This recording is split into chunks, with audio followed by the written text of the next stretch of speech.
자, 미래의부는 이지성 작가가 쓴 거죠.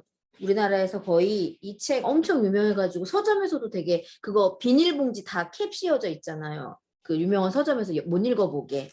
네, 그런 책이거든요. 그러니까 샘플북이 보통은 하나씩 있는데 그 교보문고에 갔는데 샘플북조차 안 만들어 놓은 책이에요. 그러니까 사서 봐라 이거지. 엄청 배짱이잖아요. 네, 그런 책이고 10페이지 펼칠게요. 10페이지는 제가 태그는 다 찍어서 올려드렸을 거예요. 그거대로 하시고 여기 있는 책을 다 북킬링 하시면은 엄청 오래 걸려요. 그러니까 개념만 잡으시면 돼요. 개념만 잡고 그 사람한테 필요한 거 해주셔도 상관은 없으세요.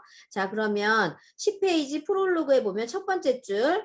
자, 2019년에 에이트를 출발했을 때 많은 분들이 다가올 미래를 내다보는 탁월한 책이라는 감사한 평가를 해줬다. 하지만 이는 사실 미래에 관해서 좋은 지시를 하긴 했지만 그렇다고 지금 당장 이런 시대가 오겠냐라고 말했던 거죠. 바로 오지 않을 것이다 라는 뜻이기도 했다는 거지. 안 와닿는다 이 말이지 한마디로. 대부분 말 그대로 먼 미래의 일로 받아들인 것이다 그런 거죠. 에이트는 그랬다는 거지. 11페이지 밑에 마지막 단락 최근에 에이트를 읽은 분들은 굉장히 놀라워한다. 어떻게 이런 책을 코로나19 이전에 쓸 수 있냐는 것이다. 물론 코로나19로 인해 에이트 제시한 미래가 지금 당장 우리 앞에 펼쳐지는 것은 아니다. 내가 에이트 이야기한 미래는 2000년대 초반부터 2090년까지 약 100년의 시간, 동그라미 100년의 시간을 두고 설명한 거다. 에이트는 너무 스펙트럼이 길다라는 얘기죠. 코로나19 이전에는 우리 인간이 인공지능에게 대체되고 만다. 전문직의 대체도 정말 급격하게 진행될 것이다. 같은 이야기들을 나와는 관계없는 추상적인 미래, 여기 추상적인 미래 이 부분을 이렇게 별표 쳐놓으세요. 추상적인 미래로 받아들였던 독자들이 이제는 동그라미 바로 코앞에 닥친 피부로 직접 느끼는 현실 동그라미로 인식하기 시작했던 것뿐이다. 코로나 전에는 안 와닿았었는데 이제 코로나를 겪으면서 이제는 와 정말 추상적인 미래로 받아들였던 이게 그 말한 것들이 이제는 내가 바로 코앞에 닥친 피부로 직접 느끼는 현실로 인식하기 시작한 것뿐이다라는 거죠. 자, 그러고 나서 몇 페이지 넘어가냐면요. 왜 공식으로 넘어갈까? 이 책을 이제 코로나 이후에는 이 사람들이 이제 다 현실 점검 다 됐다라는 얘기죠. 23페이지 보시면은 제목을 줄을 치세요. 기존 부의 공식은 완전히 깨졌다. 23페이지 밑에 제목. 기존 부의 공식은 완전히 깨졌다. 자, 봅시다. 다음 페이지 24페이지 첫 번째 줄. 대한민국 건국 이후 지금까지 70년간 우리나라를 지배한 부의 공식, 노의 공식, 은퇴의 공식이 있다. 부의 공식 동그라미, 노의 공식 동그라미, 은퇴의 공식이 있다. 자, 봐봐봐. 이제까지 우리 건국 이후 지금까지 70년 우리나라 지배한 부의 공식, 노의 공식, 은퇴 공식이 있다. 한번 보자. 회사에 다니면서 열심히 일한다. 그렇게 번 돈을 은행에 저축하고 높은 이자를 받는다. 맞지? 자, 여기 빨간 글씨 20% 동그라미. 20% 이상의 이자가 나오던 시절이었다. 금리가 좋을 때였다라는 거죠. 그 돈만 있으면 은행에 넣어두면 당연히 그 돈이 이렇게 불리던 시절이었다는 거지. 10에서 20년간 돈을 모으면 서울의 아파트 한 채를 살 만한 수준이 된다. 맞지? 이렇게 호응을 하는 거죠. 이후 갭 투자로 아파트를 두세 채 더 장만한다. 다시 10년이 흐른다. 아파트 값이 폭등한다. 아파트 팔아서 꼬마 빌딩 구입한다. 꼬마 빌딩 동그라미 아파트 동그라미 꼬마 빌딩 동그라미 그다음에 이자 동그라미 이자. 그러니까 우리가 개념을 알고 있어야 되는 거예요. 이 동그라미를 칠하는 거는 이게 내용이 어떤 얘기를 할 건지 이제 알고 있어야 돼. 아파트. 그다음에 꼬마 빌딩. 그런 다음에 이후 월세 동그라미. 월세를 받아서 노후에 나름 풍족하게 보낸다. 그런데 이런 시대는 역시 끝났다. 25페이지 첫 번째 줄. 시간이 지나 정신을 차려보면 왜 끝났냐? 건물이 노후를 보장해주기는커녕 월세보다 세금 동그라미, 관리비 동그라미, 관리비가 더 많이 나가는 최악의 상황. 여기에 더해 건물이 팔리지 않는 상황까지 올 수 있다. 각 지역의 옛 그 번화가를 얘기를 하시면 되죠. 부산의 남포동 같은. 부산의 남포동 롯데백화점 맞은편에 현대데파트인가 뭐 어떤 무슨 뭔가 부산 데파트인가 뭐 있는데 엄청 흉한 건물 하나 있잖아요. 엄청 큰데 근데 저 그 건물주 엄청 마음 아플 것 같아요. 거기에 뭐 하냐면 점포 정리 이런 거 막 크게 있잖아요. 그런 거 막 하거든요. 놀릴 순 없으니까. 근데 조그만 건물이라도 하나 가지고 있으면 그 건물이 50년 되고 60년 되고 했을 때 그 관리비가 더 많이 나간다는 거. 제가 지난 시간에 저희 강원도 그 얘기했잖아요. 팔지도 못하고 타지도 못하고 그 땅. 그러니까 그 얘기. 각자 그런 얘기를 하나 예를 들으시면 돼요. 그래서 건물은 우리가 죽을 때까지 노후자 되지 못한다. 왜? 걔도 나이가 내가 나이 드는 것만큼 걔도 나이가 든다는 거. 그거 꼭 얘기를 하셔야 되고 다음 페이지 26페이지 두 번째 단락 첫 번째 줄 보시면은 평범한 사람이 열심히 일해서 노후가 보장되는 시대는 완전히 동그라미 끝났다. 열심히 일해가지고 돈 벌어가지고 건물 사가지고 아파트 사가지고 노후 보장되는 시대 끝났다는 거죠. 예, 우리는 집에다 너무 많은 그 대출을 갖고 있잖아요. 그 건물에 대한 대출, 내가 그 이자 내고 있고, 우리는 그 은행 돈 벌려주고 살고 있는 거죠. 은행. 27페이지 빈곤층 태그예요. 제가 빈곤층이라고 해놨는데 대한민국 제목 대한민국의 미래에 관한 불편한 진실들 하고 딱 이렇게 제목을 읽어주시고 내가 불편한 진실을 얘기할 건데 라고 하면서 약간 이제 그 사람이 집중할 수 있게 이제 멘트를 하는 거죠. 내가 불편한 짓을 좀 얘기할 건데 잘 들어보자. 우리가 그러라는 건 아니고 그러니까 조금 내용이 조금 그래서 조금 사람들이 불편해할 수 있긴 하거든요. 제가 읽어봐도. 자, 우리가 이제 빈곤층이 된다는 얘기잖아요. 결론. 이제 이대로 살다 너도 나도 다 빈곤층 될 수 있어. 이 얘기인데 첫 번째 28페이지 첫 번째 줄 2017년 통계청은 2015에서 45년에 장래 가구 추계를 발표했다. 이런 게 있대. 몇 가지 핵심을 요약해 보면 먼저 2045년까지 부부와 자녀가 함께 사는 가구 수가 2015년의 절반으로 줄대. 그러니까 30년 만에 그 우리가 말하는 그 부모 자녀가 같이 사는 가구가 반이 된대. 50% 줄어든대. 자, 밑에 줄 그만큼 1인 가구가 증가한다. 1인 가구 동그라미. 1인 가구의 특징을 살펴보면 여성 동그라미, 청년 동그라미, 고령층이 대부분을 차지한다. 고령층 동그라미. 즉 1인 가구가 폭발적으로 증가하면 출산은 그에 비례해 줄어들게 되므로 애를 안 낳으니까 핵가족이니까 국가의 교육 시스템이 붕괴될 가능성이 크다. 교육 시스템 붕괴. 그게 중요하죠. 밑에 가구 수의 변화는 인구가 늘고 주는 단순한 문제가 아니다. 이는 경제적으로도 엄청난 영향을 끼친다 그랬어요. 그러니까 한마디로 1인 가구가 늘면 가난해진다는 뜻인 거 나라가. 가난해진다. 그거랑 연결되는 거죠. 29페이지 위에서 두 번째 줄 2028년이 지나면 어떻게 될까? 7년 후예요. 그러면 7년 후면 내 나이가 45세거든. 45 더하기 7이니까 내가 52세가 될 때인가 보다. 그럼 네 나이는 몇 살이야? 뭐 이렇게 남편 나이 기준으로 하시면 돼요. 2028년 지나면 어떻게 될까? 서울 전체 가구 수가 줄어들에 따라 강남 같은 서울 핵심 지역 부동산은 계속 우상향할지라도 서울 강남은 오를지라도 다른 지역은 불안할 수밖에 없다. 저 스폰서님 그 아파트 하나 갖고 있어요. 저 뭐 상가 건물 하나 세 받고 있어. 예를 들면 그래요. 근데 그 지역이 어디냐는 거지. 그 지역이 부산에 어디예요? 상권은 늘 이동해요.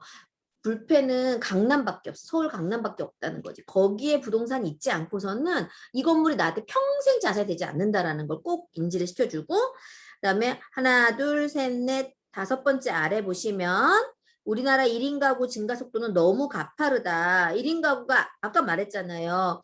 2015년부터 35년, 30년 동안 1인 가구가 반으로 준다고. 1인 가구로 반이 된다. 50%가 이제 그 1인 가구가 증가한다고. 1인 가구 지금 너무 가파르다. 밑에 줄 2020년에 발표한 1인 가구 특성 분석과 경제적 영향 보고서를 살펴보면 1인 가구 주요 특성은 여성 저학력 미취업이다.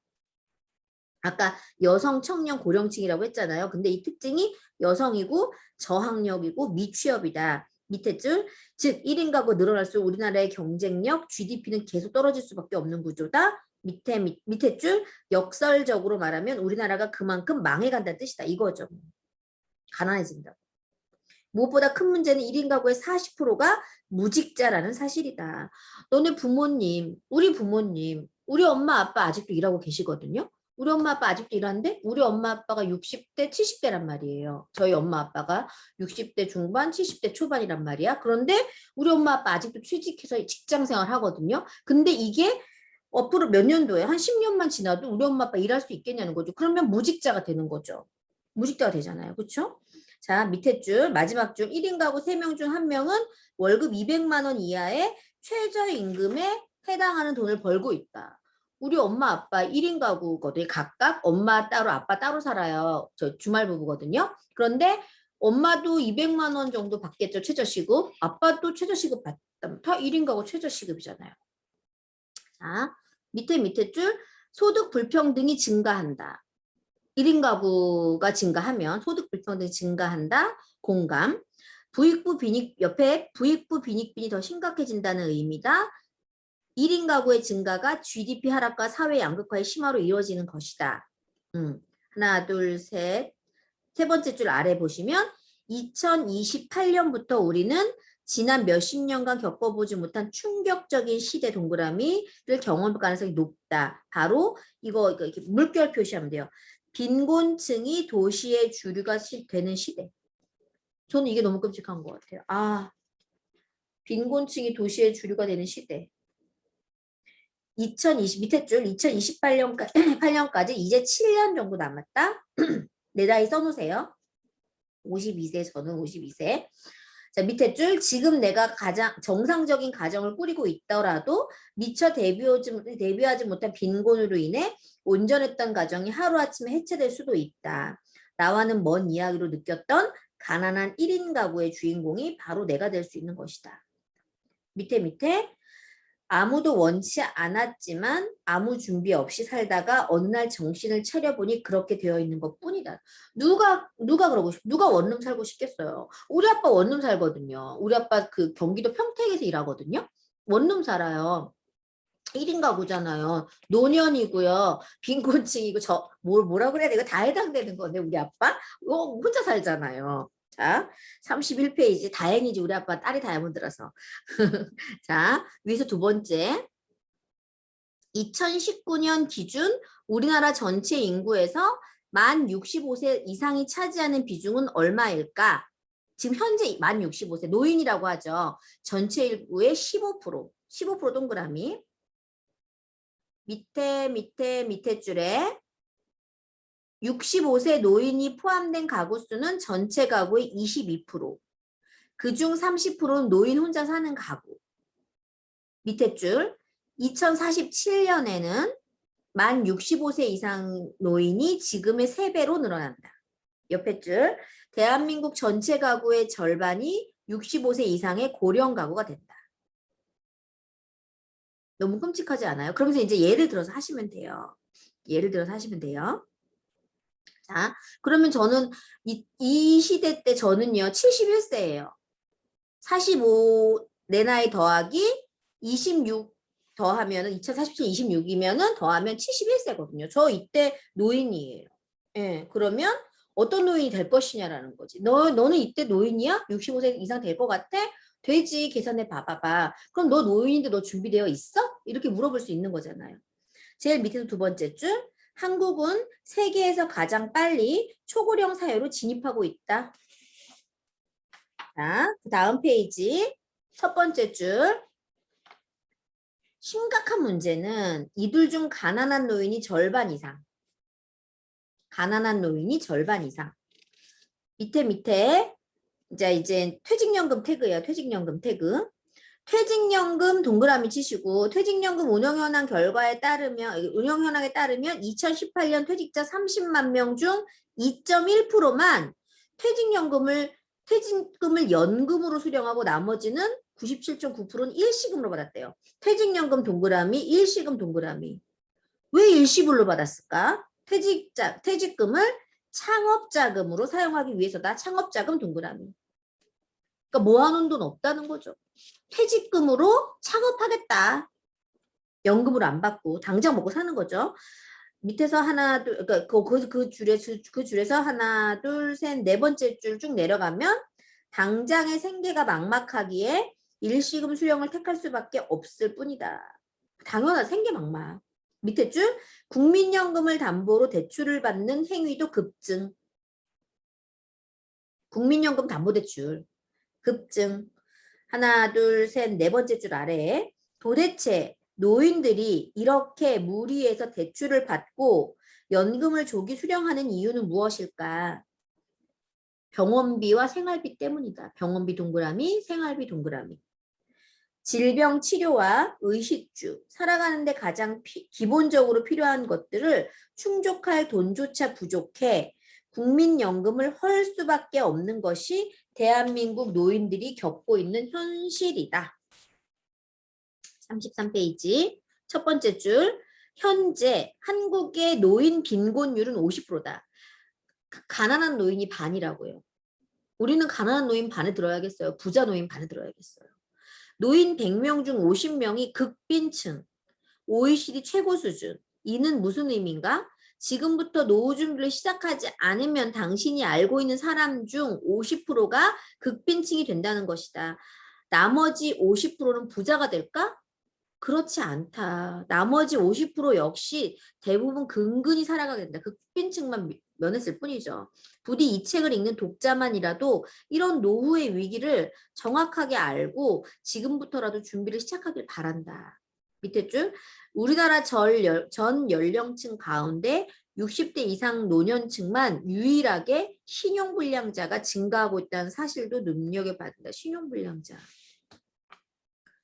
하나, 둘, 셋, 넷, 다섯 번째 아래에 빚은 졌는데 갚지 못하고 여기에 더해 고령의 부모님 간병비는 계속 나가고 있으니 자기 노후는 전혀 준비하지 못한 거다. 우리 리더님들 혹시 내 집, 내가 살고 있는 집 대출 1도 없는 분 계세요? 집 대출이 싸니까 우리 손이 언니 대출 없구나 좋다 좋다 부럽다. 집 대출이 제일 싸니까 집 대출 없는 뭐 집 대출 많이 받잖아요. 근데 내가 집 대출도 우리가 그렇게 생각하죠. 이거 그냥 길게 하면 돼라고 생각하지만 30년 40년이면 김유경 리더님 그 집 대출 있죠. 아파트 대출. 그거 30년 거치 뭐 이러자 30년 납이잖아요. 그러면 김유경 리더님 30대 중반이잖아요. 중후반. 그러면 30대 중후반이면 30년이면 60대 중후반까지 즉 내가 70까지 그 대출금 갚아야 되는 일이 생기는 거거든요. 맞지요? 근데 우리가 그거를 이렇게 계속 지금 당장 몇십만 원이지만 그거를 계속 그때까지 낸다고 생각 한번 해보세요. 근데 빚은 졌는데 그러니까 그게 갚지 못하고 일시불로 언제든지 맘만 먹으면 갚겠지만 그게 되냐고 사는 게 빠듯한데 여기에 더해 고령의 부모님 간병 계속 나가고 저는 자식이 둘이에요. 저랑 저희 언니. 그래서 만약에 지금 엄마 아빠가 아무도 안 아프지만 만약에 엄마 아빠가 아프면 그 병원비 n분의 1 해야 돼요. 반반. 우리 엄마 아빠 그 옛날에 보험 다 깨가지고 보험도 제대로 없단 말이에요. 나이 들면 보험도 잘 못 들잖아요. 그러면 그 보험비 다 누가 내야 되는 거? 자식들이 내야 되잖아요. 그런 돈 준비돼 있냐는 거지. 그러니까 그 얘기예요. 근데 중요한 건 내가 60, 70 돼서 내 몸이 아픈 건 어떡하냐는 거지. 내 몸이 아픈 거는. 그래서 극빈층으로 가는 거예요. 자, 34페이지 첫 번째 줄. 대한민국 파산자 4명 중 1명 역시 노인이다. 노인들이 파산한 이유 3가지. 이거 엄청 중요해요. 다른 건 못하더라도 이거는 꼭 하세요. 제가 중요하다고 생각하는 부분은 솔직히 이거 조명 스폰서님 줄지신 건데 제가 그거 했을 때 중요한 거는요. 그 늙어가는 것이 곧 죄가 된 나라 그 태그 거기에서 보면은 퇴직연금 그거 일시불 받는 거 그 부분하고요. 퇴직금 97.9%가 일시금 받는 그 부분하고 그 밑에 생계 막막해서 그 내용하고요. 그다음에 이제 요거는 이제 넘어가고 요 페이지 넘어가고 34페이지 요거 이거 노인이 파산하는 이유 이 3가지 이거 있잖아. 이거 이 태그를 꼭 하시면 돼. 다 할 수는 없으니까. 첫째, 낮아진 퇴직 연령 때문이다. 밑에 줄에 보시면 첫째, 낮아진 퇴직 연령 때문이다. 수명은 늘어났으나 퇴직은 앞당겨지면서 소득은 줄고 필요한 비용은 많아진 거죠. 두 번째, 길어진 병치레 기간 때문이다. 대한민국의 노인 평균 병치레 기간, 즉 병원에 다니는 기간이 17에서 20년이라는 거죠. 우리 엄마가 66세거든요. 우리 엄마가 66세인데 66세에서 병원 다니기 시작하면 20년 다니면 86세까지 병원 다닌다는 얘기죠. 그럼 그 병원비 누가 낼 거냐는 거예요. 웬만한 돈을 노후자금으로 쌓아두지 않고서는 의료비를 감당하기 어렵다. 3. 경제적으로 독립하지 못한 자녀 때문인 거. 이런 거예요. 내가 어찌어찌 내 살 거는 내가 살 건 벌어놨어. 내 연금도 조금 빵빵하게 들어놨고 뭐 내 집도 살고 있는 집 말고 또 하나 뭐 월세 받고 있는 게 있어요. 예를 들면 있다 쳐. 그러면 부모님 나름 잘 살죠. 근데 부모님이 그거 가지고 그렇게 평생 살도록 자식이 놔두지 않아요. 자식이 또 사업을 한다? 그럼 또 돈 보태달라 해. 자식이 집 산댄다? 그럼 뭐 깨달라 해. 자식들은 부모가 자기 재산 지키면서 평생 죽을 때까지 살도록 놔두지 않는다니까요. 변수가 생겨요. 자식이 죽겠는데 부모가 아이고 나 노후 편하게 살 거라고 그 집 다 끌어안고 있는 부모가 없다니까요. 우리는 그럴 수 있을 것 같아요? 만약에 김유경이더니 만약에 시연이가 나중에 어른 돼가지고 엄마 나 이래 해서 뭐 그러니까 엄마 나 그 어디 서울에 가가지고 20년 후잖아. 20년 엄마 나 서울 갈 건데 전세 하나 얻어줘 이래. 근데 서울의 전세가 얼마나 비싸. 맞죠? 그거 하나 얻어주려면 어떻게 해야 돼요? 대출만 아니면 갖고 있는 거 깨야 되잖아요. 어떻게 살고 있는데 뻔히 대출 전세 자금이 나와요. 근데 애 하나죠. 애 둘이면 어떻게 할 거예요? 애 셋이면 어떻게 할 거예요? 답 안 나와요. 자, 이런 자녀 때문에 자녀가 우리 인생의 가장 큰 리스크는 자녀다. 진짜 가장 큰 리스크 자녀예요. 밑에 줄에 자녀 한 명이 대학을 졸업할 때까지 드는 교육비가 평균 3억 5천. 자녀가 둘이면 그만큼 자그마치 7억 원. 3명이면 10억 5천. 맞죠? 쭉 밑에 내려가서 제일 마지막 줄, 밑에 세 번째, 보건복지부에 따르면 2025년 독거노인은 200만 명이 이를 것이다. 독거노인이 뭐예요? 혼자 사는 노인 200만 명, 그중 100만 명이 최저생계비 이하, 극빈층. 또 이 중 30만 명이 고독사할 것으로 예측. 현재 우리나라 노인 자살률은 OECD 1위. 이게 우리나라 현실이라는 거죠. 이걸 꼭 이 부분은 꼭 짚어주시라는 거죠. 여기 독거노인 부분, 노인 자살률 1위 뭐 이런 거. 자, 그 다음에 36페이지 넘어가서 36페이지. 자, 두 번째 단락을 다 치시면 돼요. 자, 읽어볼게요. 이제 대한민국에서 노인으로 살아갈 당신의 미래가 그려지는가? 나는 아직 젊으니 이런 걱정은 잠시 접어둬도 괜찮다고 생각하는가? 안타깝긴 하지만 내 이야기는 아닐 것이라 생각이 드는가? 현재 빈곤을 겪고 있는 노인들 대부분도 불과 몇십 년 전에는 당신과 같은 생각을 했을 것이다. 내가 강조하고 싶은 건 지금 이야기하는 노후가 비단 노년기를 코앞에 둔 40, 50대만 해당하는 것이 아니라 사실 40, 50대 동그라미. 인공지능이 인간의 일자리를 대체하는 지금보다 더한 미래는 현재 20, 30대 동그라미 살아가는 젊은 층들이 노년기를 맞이했을 때 더욱 본격화되어 있을 것임을 명심하라. 지금 20, 30대 리더님들이 20, 30대가 훨씬 더 끔찍한 노후를 맞이할 것이다라는 게 이 사람이 말하는 거잖아요. 37쪽 위에서 첫 번째 제목, 대한민국 역사상 가장 비참한 세대, 그들이 오고 있다. 어느 세대일까요? 첫 번째 줄, 한국의 베이비붐 세대라는 거죠.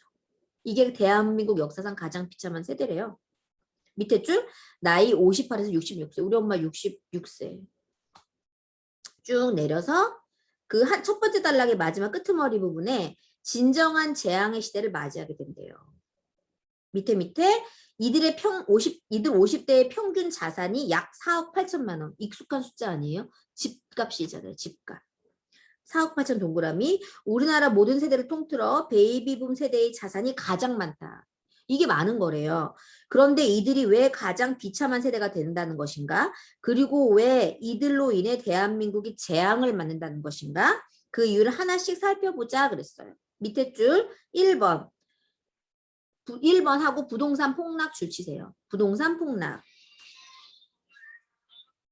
옆에 베이비붐 세대 자산의 75%가 부동산인 거죠. 이게 4억 8천 집이라는 거죠. 자기가 들고 있는 집, 월세 받고 있는 집, 이런 것들. 자, 마지막 줄 부동산 폭락이 찾아오면 전체 자산의 75%가 부동산인 세대, 베이비붐 세대는 어떻게 되겠는가? 옆에 그 순간 곧바로 빈곤층으로 떨어지고 말 것이다. 2번, 밑에 줄 2번 대출. 2하고 대출 줄 치시면 돼요. 옆에 베이비붐 세대는 대출이 가장 많은 세대인데 이게 한국 경제의 뇌관. 옆에 베이비붐 세대의 가계대출은 지금도 계속 증가 중. 은퇴한 베이비붐 세대가 자영업 동그라미 자영업을 시작하면서 엄청난 금액의 대출을 받고 있기 때문 남편 나이가 한 45세가 넘어가잖아요. 45세에서 55세가 딱 되면 남자들은 퇴직을 하고 창업을 합니다. 왜? 누가 나를 뽑아주지 않으니까 내가 나를 고용해야 되잖아요. 뭔가 그걸 소규모 창업이죠. 치킨집, 무슨 집, 무슨 집, 무슨 집. 이렇게 창업하려면 돈이 어디 있어야 돼요? 그 은퇴자금 가지고 창업을 하게 되어 있죠. 근데 이 대출, 이 쉽게 대출받은 이 돈이 대한민국 경제의 뇌관이 돼요. 뇌관이 뭐예요? 언제 터질지 모르는 폭탄. 자, 밑에 하나, 둘, 세 번째 줄 밑에 이들이 은퇴 후 무리하게 대출을 받아서까지 자영업을 시작하는 이유는 무엇인가? 노후를 위해서다. 노후를 전혀 대비하지 못한 채 은퇴를 했는데 앞으로 최소 20, 30년은 더 살아야 하고 자식들에게 들어가는 돈도 여전히 많다. 그런데 코로나19 사태로 자영업이 어려워지는 거죠. 그게 문제죠. 그 대출금 갚겠냐는 거지. 밑에 3. 고령화. 첫 번째가 아까 말한 퇴직이 빨라진 부동산 폭락, 두 번째가 대출, 세 번째 고령화. 베이비붐 세대는 자신의 노후를 위해 비축할 돈을 고령인 부모의 병원비와 간병비로 소비하고 있다. 밑에 줄 베이비붐 세대는 100세 쇼크를 처음으로 경험하는 세대가 될 것이다. 100세까지 산다는 거죠. 부모님을 잘 보내드리고 나면 이제 고령이 된 본인의 건강은 어떻게 해야 될까? 본인의 병원비는 밑에 줄 베이비붐 세대의 건강이 어느 정도 유지되는 시기는 대략 72세까지. 아직 72세까지는 건강하다는 거죠. 저희 아빠 72세거든요. 72세가 넘어가면 치매, 뇌졸중, 심장병, 당뇨 등에 걸릴 확률이 매우 높다는 것이다. 그런데 72세 아니어도 이런 거 걸리는 사람도 많잖아요. 평균. 자, 쭉 내려가서 두 번째 단락 보시면 두 번째 단락의 두 번째 줄 90세 동그라미 우리가 90세까지 산다고 가정했을 때 75세 이상부터는 10년 이상 환자 동그라미 환자로 살게 될 가능성이 높다. 100세까지 살게 된다면 그 기간은 당연히 더 늘어난다. 그리고 드러난다. 옆에 병원비, 요양비, 간병비, 약값은 상상을 초월한다. 장수가 축복이 아닌 불행과 저주가 되는 시대가 찾아오고 있으며 베이비붐 세대는 그 시대의 일격을 가장 앞에서 받을 안타까운 주인공이 될 것이다. 라는 거죠. 40페이지 두 번째 줄, 40페이지 두 번째 줄, 고작 2년 후면, 이거 별표 치세요. 고작 2년 후면 만 65세 이상의 노인 인구가 1,500만 명이 넘을 것이며 이 인구는 평균 수명의 연장에 따라 줄어들지 않고 계속 늘어날 것이다. 계속 사람은 안 죽으니까 차는 거죠. 그런 국민건강보험료나 국민연금이 과연 남아날까? 통계청이나 국민연금공단은 연금이 2045년 동그라미쯤 고갈될 것이라고 예상하지만 실상은 훨씬 더 빨리 사라지리라는 것이 전문가들의 우울한 예측. 옆에 국민연금의 고갈은 곧 우리 노후의 경제력 상실을 예고. 하지만 여러 설문조사에 따르면 대한민국 인구의 99%는 노후 대비를 전혀 하지 않고 있다. 실로 안타까운 현실이다 그랬어요. 너무 끔찍하지 않아요? 밑에 줄 일본이 먼저 경험한 노인지옥 동그라미 노인지옥 41페이지 위에서 하나 둘셋 두 번째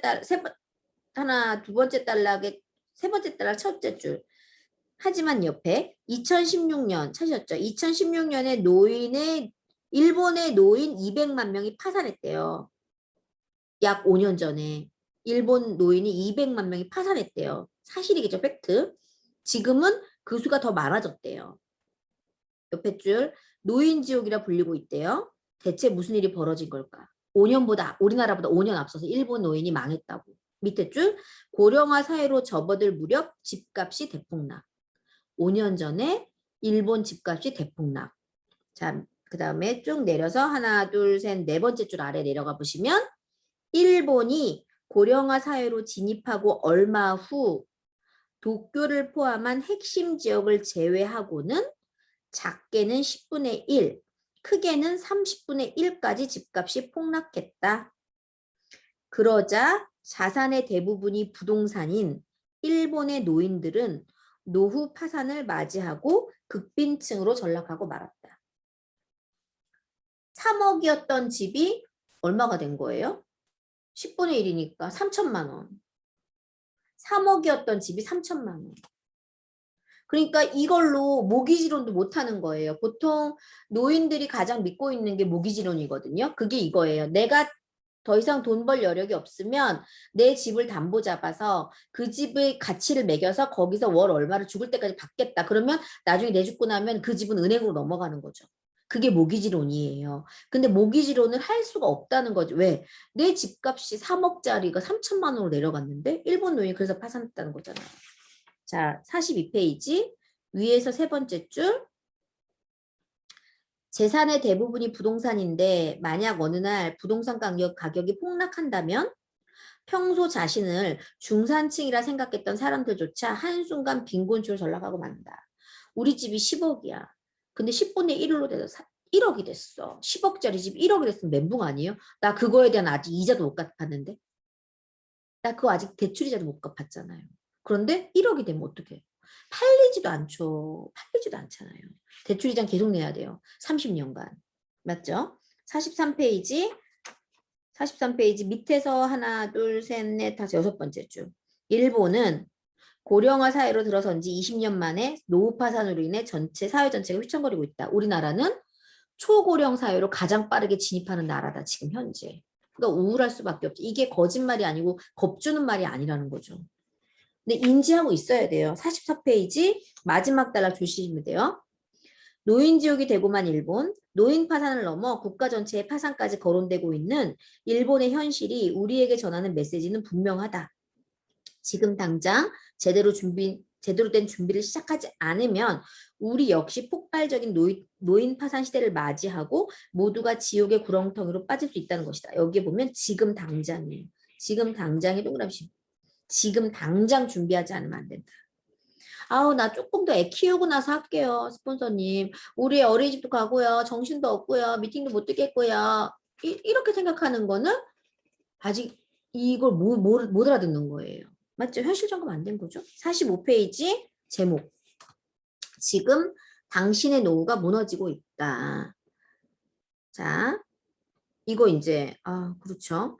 읽어볼게요. 노후 첫 번째죠. 노후 아직 먼 이야기 같은가? 당장 먹고 살기도 빠듯한데 노후 대비는 언감생심이라고 생각하는 사람도 적지 않을 것이다. 하지만 바로 그렇기에 지금부터 노후 준비를 해야 된다. 지금부터예요. 지금부터. 밑에 줄 인공지능 시대가 본격화되고 4차 산업혁명이 발달할수록 우리는 더 빨리 직장에서 퇴출당한다. 직장에서 퇴출 동그라미. 내 남편 하고 있는 일이 대체될 수 있잖아요.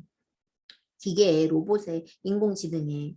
인건비가 제일 비싼 거예요. 그래서 금방 제일 먼저 퇴출될 거 나이 40 넘으면 그만큼 더 긴 노후가 남아있는 것이다. 더 빨리 다가와 더 길게 이어질 노후를 지금부터 제대로 준비하지 않으면 꿈에도 생각하지 못한 비참한 인생을 살아갈 수밖에 없다. 밑에 줄 저는 물결 표시해놨어요. 나는 저렇게 살지 않겠지. 과연 그럴까? 누구나 노후에 폐지를 주우면서 살 수 있다. 너무 끔찍하죠. 자, 46페이지 제목. 가난은 절대 사람을 행복하게 두지 않는다. 밑에 줄 건강은 동그라미 돈에 의해 좌우된다. 실제로 우리나라의 고소득층은 저소득층보다 최소 7년에서 15년 이상 오래 산다. 48페이지 한 장 넘겨서 48페이지 국민연금 태그예요. 자, 국민 제목 중간에 제목 국민연금이 투자의 귀재가 된 이유.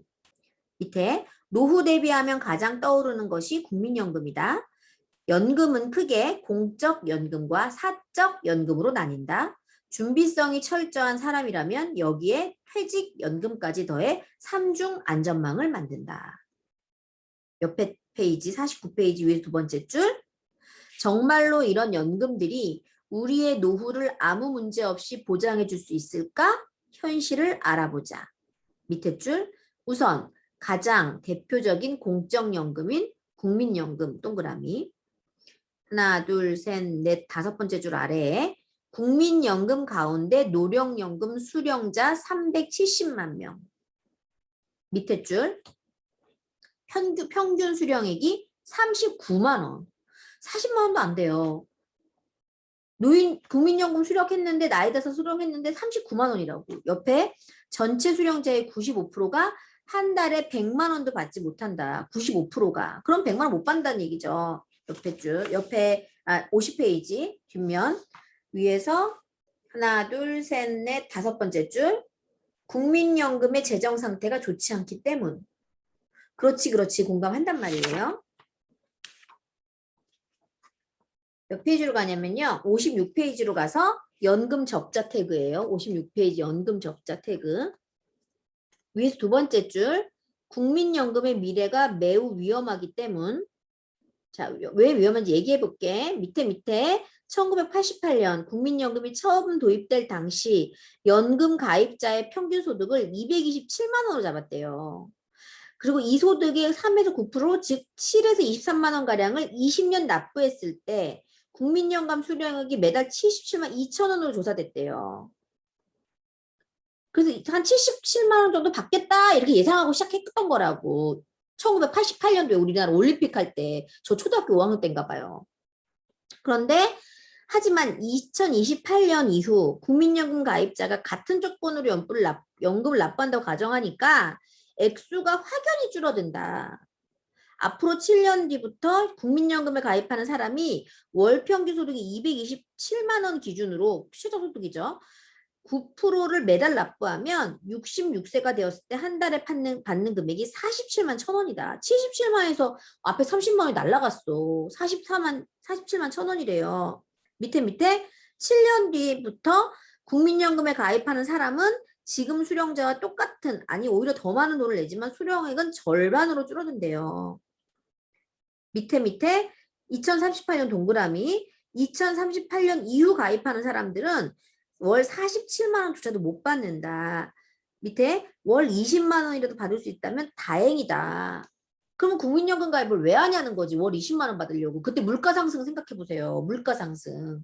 짜장면 앞으로 30년 후에 짜장면 한 그릇 값이 8만 원이에요. 8만 원이라고요. 자, 57페이지 위에서 세 번째 줄. 이것만 놓고 봐도 우리가 국민연금으로 노후를 대비한다는 것이 불가능해지고 있다는 사실을 알 수 있다. 국민연금의 미래는 암울하기 그지없다.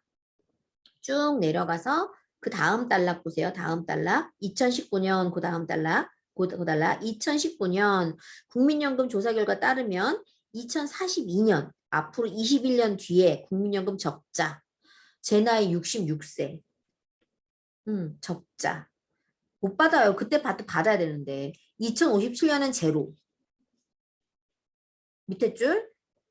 즉 36년 후에 우리는 국민연금을 한 푼도 받을 수 없다. 한 푼도 받을 수 없다. 평생 직장을 다니면서 소득이 9% 이상을 납부했는데 정작 66세가 돼서 국민연금을 받아야 할 때는 나라에서 이런 통지가 날아온다.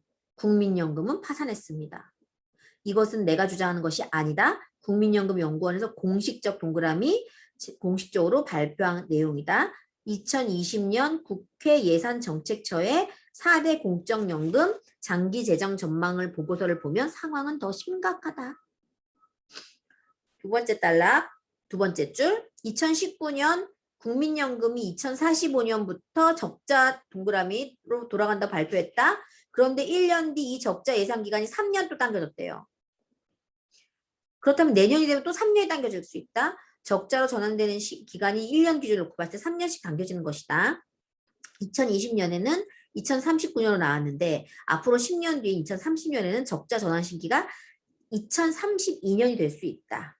그 2030년 정도 되면은 지금부터 12년 정도 후니까 11년 정도 후니까 이때 내 나이 50대밖에 안 됐는데 그때 벌써 다 적자 전환돼가지고 공연금 없다는 거죠. 못 받는다는 거죠. 국민연금, 밑에 세 번째 줄. 국민연금은 우리 자식 세대가 아니라 동그라미 15년 뒤에 파산할 수 있다. 15년 뒤. 15년 후 당신은 몇 살인가? 저 60살. 15년 후 당신의 노후 준비는 얼마나 돼 있을 거라고 생각하는가? 혹시 노후 대비로 국민연금만 믿고 있었다면 지금부터라도 새로운 대안을 준비해야 된다. 저 아는 언니가 저보다 3살 많아요. 48세. 그 언니한테 제가 이 책을 얘기했어요. 처음에 이 책 얘기하기 전에 이 언니가 연금 들어오는 게 많고요. 집이 세 채예요. 그리고 남편이 그 연봉 억대 연봉을 벌고 있고요. 큰애가 하나 있고 늦둥이가 하나 있어요. 그런데 이 언니한테 제가 이렇게 막 미래 얘기를 막 했어요. 그랬더니 나영아, 나 보험 지금 나가는 거 장난 아니야. 그 정도 집 있고 집 세 채 있으면 살만하지 않겠어? 이렇게 얘기를 하는 거예요. 그래서 내가 이 얘기를 해줬거든요. 언니 국민연금 일단 바닥나 이러면서 그러면서 뒤에 사적연금 이런 게 계속 나와요. 그러면서 너무 충격적이라는 거예요. 너무 충격적. 그리고 부동산이 서울에 부동산 갖고 있죠. 다 부산에 갖고 있는 거예요. 화명동 막 이런데. 그러니까 알 수 없는 거죠. 그렇죠? 자, 지금부터 대안 준비한 데까지 했죠? 자, 그 다음에 이제 59페이지 제목 밑에 공무원 연금 동그라미. 공무원이면 안심하냐인 거지. 공무원이면 안심하나. 공무원 연금. 자, 쭉 내려서 그 다음 단락의 첫 번째 줄. 안타깝게도 공무원 연금은 1993년부터 계속 적자. 25년 넘게 만성 적자. 제일 밑에 국민세금 동그라미. 국민세금으로 다음 페이지 공무원 연금을 계속 채워주고 있는 상태. 밑에 줄 군인연금 동그라미. 군인연금 동그라미 옆에 줄 이 연금은 1973년부터 적자. 나 태어나기 전부터 저 77년생인데 나 태어나기 전부터 적자. 지금도 국방부 예산으로 적자를 메우고 있대요. 밑에 줄 사학연금 아시죠? 사학연금의 파탄도 예정된 코스다. 그러니까 즉 우리가 믿고 있었던 그 연금 절대 안정적인 거 아니다. 왜? 나라에서 그 연금을 운영을 잘 못한단 말이에요. 그 나라에서 하는 연금 굴리는 것도 주식이나 이런 걸로 굴리잖아요. 부동산이나 이런 걸로. 뻔하거든요. 62페이지 위에서 네 번째 줄. 결국 공적연금 중 우리 노후를 보장해 줄 수 있는 것은 아무것도 없다.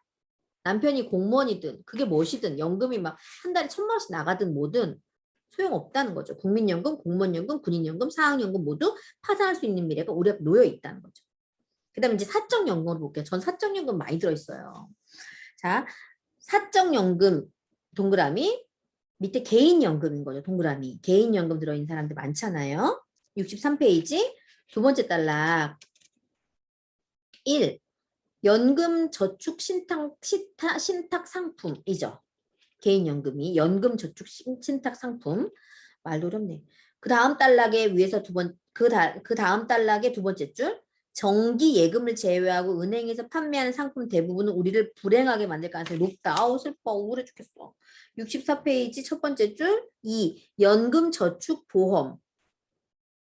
이거 마법의 공리상품이단 말이에요. 저도 하나 가입했거든요. 엄청 비싼 거. 쭉 내려가 보면 하나, 둘, 셋, 넷, 다섯, 여섯, 일곱, 여덟, 아홉 번째 줄 아래다 가서 이 중에 58%. 그러니까 100개의 상품이 있다면 5, 60개가 마이너스 수익이래요. 65페이지 위에 두 번째 줄 왜? 저금리 때문. 하나, 둘, 셋, 네 번째 줄 아래 80만 원을 받는다고 안내받았는데 정작 60세가 되면 10만 원 받게 될 수 있다. 이게 너무 무섭고 우울한 거예요. 나 엄청. 하나, 둘, 셋, 네 번째 아래에 3. 연금저축펀드. 이것도 개인연금이죠. 연금저축펀드. 쭉 내려서 하나, 둘, 셋, 네 번째. 2019년 기준으로 봤을 때 수익률이 6%대였다. 은행이나 보험사와 비교하면 5배 이상 달하는 수익률인데 대신 원금은 보장되지 않는다. 원금이 보장되지 않는다는 건 언제든지 제로, 휴지 조각이 될 수 있다는 얘기잖아요.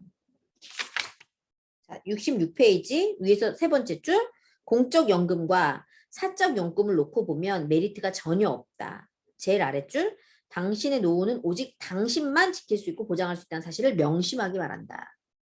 67페이지 첫 번째 줄 유대인 다치시면 돼요. 유대인은 직장에 들어가는 순간부터 그러니까 아주 젊은 시절부터 노후를 준비한다. 그래야만 정말 좋은 노후를 맞이할 수 있기 때문이다.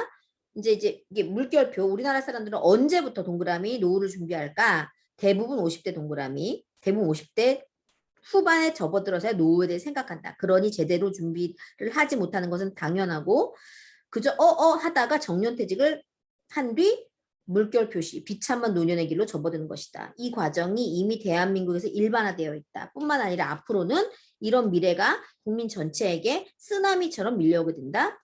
물결 표시 바로 2028년부터다. 지금부터 7년 남았죠. 밑에 줄 7년이라는 시간이 남았다는 걸 명심하고 지금부터 철저히 노후를 대비해야 된다. 7년이에요. 7년. 7년. 엄청 중요해요. 7년. 자, 68페이지 첫 번째 줄 세계 최고 은퇴 제목 세계 최고 은퇴 재무 설계 전문가의 경고. 어떻게 경고했냐? 그 재무 설계 그 사람이 69페이지 위에 세 번째 줄 한국은 세계에서 가장 걱정되는 나라. 그는 국민연금이 적립금이 2060년에 고갈될 예정인데 이것만 믿고 한국인이 스스로 노후 대비를 하지 않고 있는 것이 안타깝다. 빨간 글씨 국민연금 적립금 2060보다 더 빨리 고갈될 예정이고 이전 자료를 참고한 듯하다. 자, 밑에 줄 이것은 무슨 의미인가? 한국의 경제가 앞으로도 좋아질 기미가 보이지 않는다는 거다. 제일 밑에 줄 세계 최고 은퇴 재무 설계 전문가인 로버트 머튼은 대한민국은 다음 페이지 국가나 은행, 보험사 등에서 국민의 노후를 절대 책임져 줄 수 없다는 결론. 자, 밑에 줄 제목 13억 동그라미 13억 은퇴 후 필요한 최소 비용. 이거 조금 복잡하긴 한데 저는 그냥 적어놨어요. 일단 적어놓고 옆에다 적어놔 볼게요. 154만 그냥 숫자로 154 하고 한 글자를 만 쓰세요. 154만 곱하기 30년 옆에 그 제목 옆에다가는 5억 5,400 곱하기 부부는 11억 800만 원이에요. 11억 800만 원 더하기 의료비 1억 6,200은 13억 더하기 부모님 10억은 23억 이렇게 됩니다. 자, 154만 은퇴 후 내 생활비가 월 154만 원이 필요하대. 최소. 핸드폰 내고 집값 뭐 내 월세 내고 그 대출금 내면 없겠구만. 154만 원 30년 살아야 돼요. 70세 은퇴한다면 30년까지. 그러면 5억 5,400이 필요한데 부부니까 11억 800만 원. 더하기 의료비 1억 6,200은 13억, 부모님 10억, 23억. 이게 우리가 필요한 숫자예요. 자, 읽어볼게요. 책으로. 자, 2020년 국민연금이 발표한 은퇴 후 1인 적정 생활비 154만 원이다. 1인 기준으로 은퇴 후 30년을 산다 하면 5억 5,400만 원이 필요하다. 부부는 얼마가 필요할까? 11억 800만 원이 필요하다. 그런데 여기에 충격적인 사실이 숨어 있다. 노후를 지옥으로 만드는 의료비가 빠져 있다. 밑에 줄 65세 이후 1인당 평균 의료비는 8,100만 원이다. 부부 의료비는 평균 1억 6,200만 원이다. 국민연금공단에서 은퇴 후 필요한 생활비가 5억 5,400만 원, 부부라면 11억 800만 원이라고 했어. 여기에 의료비 1억 6천을 더해보자. 그러면 약 13억 원이 나온다. 심각한 중병에 걸리지 않고도 앞으로 이 시대에 65세 이상 부부에게 필요한 노후자금이 13억이다. 그런데 만약 중병에 걸린다면 어떻게 될까? 필요자금은 20억 원에 육박할 수 있다. 이것이 우리가 맞이하게 될 미래다. 조현미 리더님 지금 40 몇 살이죠? 42? 42? 43? 도율이가 몇 살이에요? 3살이잖아요. 도율이 2살, 도율이 2살. 그러면 도율이가 43이야. 43. 43. 그러면은 만약에 내가 73까지 돈을 벌어. 73까지 돈을 벌어. 30년 후. 근데 도율이 이제 내 돈은 이제 없어. 못 벌어. 73년에 벌어온 돈으로 먹고 살아야 돼. 근데 도율이가 30년 후에 장가를 간다고 그러네? 그럼 어떻게 해야 돼? 도율아, 엄마가 너까지는 못 준다. 네 알아서 해라. 이렇게 할 거예요? 아니잖아요. 우리 어떻게든 해주잖아요. 그러니까 이게 이제 자녀 리스크라는 거지. 근데 이거를 내가 자녀는 생각 안 하고 내 거, 내 부모님 거만 딱 생각한 거라는 거죠. 그럼 내 부모님 엄마 알아서 먹고 살아 나도 힘들어 죽겠어. 이렇게 못 모르고 그냥 할 거예요? 아니잖아요. 자. 여기까지 했죠. 이것이 우리가 맞이하게 미래다 했죠. 그 다음에 71페이지 위에서 하나, 둘, 셋, 네 번째 줄. 우리가 지금부터 기본 13억을 모아야 노후를 무탈하게 보낼 수 있는 것이다. 노후를 여유롭게 보낸다는 말이 아니다. 13억 원이 있어야 그나마 남들에게 손 벌리지 않고 비참하지 않게 평균적인 수준으로 여생을 보낼 수 있다는 뜻이다. 이것이 바로 국가가 우리에게 공식적으로 알려준 내용. 공식적. 하나, 둘, 밑에 세 번째 줄. 밑으로 세 번째 줄 내려서 우리 부모님은 이제 70대가 되셨는데 아무리 적게 잡아도 앞으로 9억에서 10억이 될 것이다. 나와 아내도 최소 13억이 든다. 부모님과 나 그리고 아내만 따져봐도 은퇴 후 비용이 최소 23억. 우리 엄마 아빠도 60대 70대니까 비슷한 거잖아. 23억. 자, 72쪽 위에서 세 번째 줄.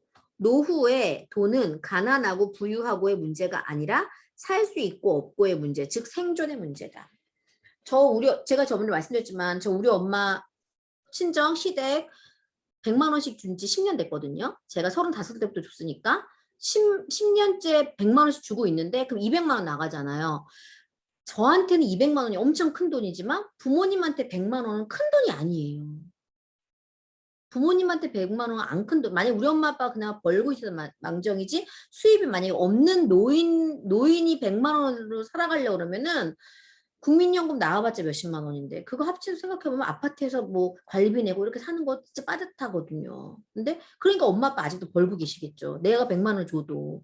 그러니까 근데 나한테 100만 원 크다니까 매달 나가는 게. 맞죠? 근데 리더님도 100만 원씩 주냐는 거지. 저는 아메이하고 플래티늄 되면서부터 100만 원 줬어요. 옛날 팀에서. 왜냐면 내가 200만 원 벌어서 그냥 우리 엄마 100만 원, 우리 어머니 100만 원 주고 나는 끝내겠다. 내가 번 돈은 그냥 부모님 드리고 말겠다 생각했기 때문에 내가 지금까지 10년째 주고 있는 건데.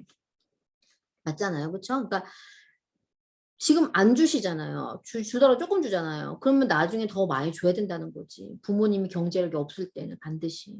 굶어 죽을 순 없잖아, 엄마 아빠. 자, 밑으로 내려보세요. 제목, 바로 지금 시작하라. 바로 지금 시작하라 별표. 그렇다면 구체적으로 어떻게 노후를 대비할 것인가. 밑에 첫 번째, 빚을 청산해야 된다. 1. 빚을 청산. 노후 대비하는 구체적인 방법. 첫 번째, 빚 청산. 자, 73쪽 위에서 두 번째 줄. 2. 수입을 보호. 이 말은 무슨 말일까? 자기계발이든 능력 발굴이든 뭐든 해서 동그라미, 엄청 동그라미, 지속적으로 소득이 나오는 구조를 만들어야 한다는 뜻이다. 지속적으로 수입이 나오는 구조, 소득, 지속적인 소득. 밑에 줄, 현금이 나오는 구조를 만들어야 한다. 현금이 나오는 구조. 묶인 돈 말고 언제든지 현금이 나오는 거. 저는 자영업 하는 사람들한테 이렇게 얘기해요. 저 아시는 분이 자영업을 하고 있는데 너무 힘든 거예요. 그래서 접지도 못한대요. 계약 기간이 있는 거예요. 근데 월세가 120만 원인가 130만 원인가 이렇게 나가는 거예요. 그래서 제가 뭐라고 얘기했냐면 장사도 안 되잖아요. 제가 뭐라고 했냐면 그냥 언니 탈모 5개 전달해서 그 100만 원 벌어가지고 월세 내라며. 맞잖아요. 탈모 5개가 브론즈 빌드 하면 월세 100만 원, 월세라도 낼 수 있잖아. 당장 팔 수 있는 거고, 당장 할 수 있는 일이고, 생각보다 아메이는 엄청난 현금 흐름이에요. 그래서 우리가 너무, 나는 못하겠어. 집에 애들 있고 나서 내가 나도 숨쉬어 죽겠는데 무슨 아메이야. 이렇게 생각할 것이 아니라, 지금 당장 내가 월세라도 낼 수 있어야 된다니까요. 현금이 나오는 구조가 만들어져 있어야 된다는 거지. 쭉 내려가서 하나, 둘, 셋, 넷, 5번째 줄 아래 내려가 보시면, 통계청 발표에 따르면 우리나라 사람들은 43세에 조현민 리더님 나이에 소득 흑자가 정점을 찍는다. 이때는 버는 게 쓰는 것보다 많은 거죠. 흑자가 정점을 찍는 거 제일 많이 벌 때라는 거죠. 즉 43세 돈을 가장 많이 버는 거다. 그리고 58세 이후 적자가 된다. 사전에 빚을 정리하지 않고 58세 이후 소득 구조를 만들지 않으면 돈 나오는 구조 만들지 않으면 파산으로 직행할 가능성 100% 동그라미. 조현민 리더님 입장에서는 15년 남았죠. 15년 이내에 내가 내 갖고 있는 빚을 다 청산하고 그러니까 집 대출 30년 그 안에 상환하고 내가 지속적으로 나오는 소득은 구축하지 않으면 나는 반드시 파산 100%. 3. 밑에 줄 저축. 4. 투자를 하고 세금을 줄여야 된다. 밑에 줄 이런 습관과 원칙은 40대나 50대에 시작해야 되는 것이 아니다. 사회생활을 시작하는 그때부터 즉 20대 중후부터 시작해야 한다. 지속적인 수입원을 구축하고 이거 아메이잖아요. 이렇게 전 찍고 아메이라고 써놨어요. 저축과 절세의 구조를 만들고 이어서 투자. 20대에 직장에 들어간 순간부터 평생 밑에 줄 세계적인 은퇴 전문 재무설계 권위자 이사 또는 아니 로버트 머튼 교수는 이렇게 조언했다. 이게 별표. 은퇴를 위한 재테크의 가장 큰 목표, 재테크의 가장 큰 목표, 물결표 이렇게 막 쫙 해놓고 목표는 은퇴 전 생활 수준을 유지하는 것. 전 이게 핵심이라고 봐요. 우리 왜 재테크하냐는 거죠. 결국 내가 은퇴하고 난 다음에도 내 삶이 은퇴 전 지금처럼 삶을 살고 싶다. 미용실 갈 때 가고요. 네일도 받고요. 핸드폰도 계속 업데이트 하고요. 차도 시간에 따라서 좀 좋은 데 가고 집도 좀 가끔씩 리모델링하면 살고 뭐 엄청난 그 해외여행 가고 뭐 명품 사치하고 이런 거 원하는 게 아니잖아요. 우리 다 지금 사는 것만큼만 살았으면 좋겠기 때문에 우리 재테크를 하는 거라는 거죠. 코인을 하건 주식을 하던 부동산 하던 그 목표라는 거죠. 무작정 부자가 되겠다는 허황된 생각을 버리고 현실적으로 촘촘하게 동그라미 계획을 세워야 한다. 무리한 투자로 추가적인 리스크에 노출될 필요 없다 그랬어요. 자, 75페이지 첫 번째 줄. 이제 어떻게 해야 할까? 국가도 나의 미래를 보장해 줄 수 없고 기업도 주변 사람도 심지어는 가족도 나의 미래를 지켜줄 수 없다. 우리 부모님 나한테 돈 주는 거 한두 번이냐는 한두 번이라는 거지. 돈 보태주는 거 한두 번이에요. 내 미래는 스스로 책임져야 된다. 밑에 줄 새로운 공부를 시작해야 하고 새로운 능력을 개발해야 된다. 새로운 공부, 새로운 능력에 동그라미 치세요. 새로운 공부, 새로운 능력. 나 그거 갖고 있냐는 거지. 밑에 지금 이 책을 읽는 이 순간부터 준비해야 한다. 미래의 부를 만드는 데 가장 좋은 순간 언제나 지금임을 잊지 마라. 그래서 제가 그 내용을 써놨어요. 지금 바로 시작해라. 이거 정리한 거 써놨어요. 그거 내가 찍어서 올려드렸을 거예요. 그거 보시면 되고요. 이게 마무리인 거예요. 여기에다가 이렇게 줄을 하나 이렇게 이 줄 있죠. 이 줄. 이 줄을 여기다 이렇게 딱 튕겨놓고 요거 제가 요거 찍어서 아마 코아리도만 올려드렸을 건데 이렇게 딱 해놓고 왜 끝까지 갔다가 마지막에 이걸 정리해 줄 거거든요. 이걸 여기다 이렇게 빵끈 이걸 여기다 딱 해놔요. 이렇게 딱 해놓고 자 넘어간 이제 우량 주식 넘어가요. 91페이지 91페이지 90페이지 제일 위에 줄에 우량 주식 장기 복리 투자의 기저. 우량 주식 장기 투자해라. 아주 제일 세계에서 제일 좋은 회사 거 3, 40년 계속 자식한테 물려줄 생각으로 그걸 투자해라 이 얘기예요. 91페이지 위에서 하나 두 번째 단락의 세 번째 줄. 세계 최고 최대의 주식시장인 미국의 전설적인 투자가들이 지난 100년 동안 미국 대중에게 해온 이야기는 한결같다. 밑에 줄 우량 주식 장기 복리 투자를 해라. 그러면 부자가 된다. 주식 차트를 보려고 하지 마라. 제일 아래줄 하지만 우리나라의 시장은 어떤가? 그저 지금 당장 돈을 벌 수 있는 종목들을 나열하게 바쁘다. 얼마가는 돈을 벌 수 있을지 모른다. 하지만 우량 주식 장기 복리 투자를 했을 때 벌 수 있는 돈에 비하면 세 발의 피 수준. 자, 그 우량 주식 장기 투자해라. 그러니까 이걸로 막 넣었다 뺐다 하지 마라. 123페이지 투자 조건이에요. 이거는 여담인데 투자 조건 여담 밑에 줄 제일 아랫줄 내겐 주식 투자 관련 전제 조건이 하나 있다. 이지성한테 이미 최고인 이미 세계 1위인 기업이어야 한다는 거래요. 주식 투자도 하물며 이렇게 하는데 그럼 네트워크 마케팅은 어떨까요? 내가 하는 사업은 네트워크 마케팅 현재 1인자가 누구죠? 아메이잖아요. 그렇게 써놓으시면 되고요. 다 끝났어요. 마지막 단락이에요. 어디냐면은 중간에 쭉 넘어가고요. 이제 아메이와 관련된 거니까 284페이지 제일 마지막 284페이지 보시면 고령화 시대 답은 헬스케어다. 동그라미 치시면 돼요. 284페이지 탑. 태그는 헬스케어예요. 고령화 시대 답은 헬스케어다. 두 번째 줄, 위에서 두 번째 줄. 2030년까지 전 세계 고령 인구는 지금보다 20% 이상 늘어나며 두 번째 단락 첫 번째 줄 고령화 시대를 경제적 관점에서 보면 새로운 시야가 열린다. 앞으로 10년 동안 전 세계 고령 인구가 20% 늘어난다는 것은 어떤 의미인가? 헬스케어 시장이 기본 20% 이상 성장한다는 뜻. 아메이는 60년 전부터 시작해서 지금까지 계속 이 헬스케어를 주도하고 있는 그룹이다. 기업이다. 자, 넘어가고 어디냐면요. 288페이지 첫 번째 줄 의료산업의 제목, 의료산업의 미래 디지털 헬스케어. 쭉 내려가서 밑에서 하나, 둘, 셋, 넷, 다섯, 여섯, 일곱 번째 줄 의사의 진단에 의존했던 환자가 주도적으로 자신의 건강 상태를 체크할 수 있게 되면서 건강관리에 대한 개념이 치료에서 예방으로 바뀌고 있다. 이게 아메이 디톡스 이런 것도 다 그런 거였잖아요. 아메이 개인 맞춤 솔루션이라고 써놓으세요. 그게 탈모든 그게 수면이든 그게 다이어트든 디톡스든 키성장이든 뭐든 나한테 맞춘 솔루션이 제공된다. 예방의학으로. 치료의학이 아니라 예방으로. 그게 앞으로 미래, 의료산업의 미래는 치료가 아니라 예방이 될 것이다. 이게 핵심인 거죠. 그러면서 마지막에 그 빵끈 튕겨놓은 거 그거 딱 가가지고 내가 그럼 정리해줄게. 현미야 이러면서 쫙쫙쫙쫙쫙 이거 정리하시면 되는 거죠. 이해되시겠죠? 요거 제가 찍어서 올려드린 걸로 알고 있는데 그 퀄리티 위에 쭉 올려 있을 겁니다. 다시 올려드릴게요. 네, 이걸로 마치겠습니다.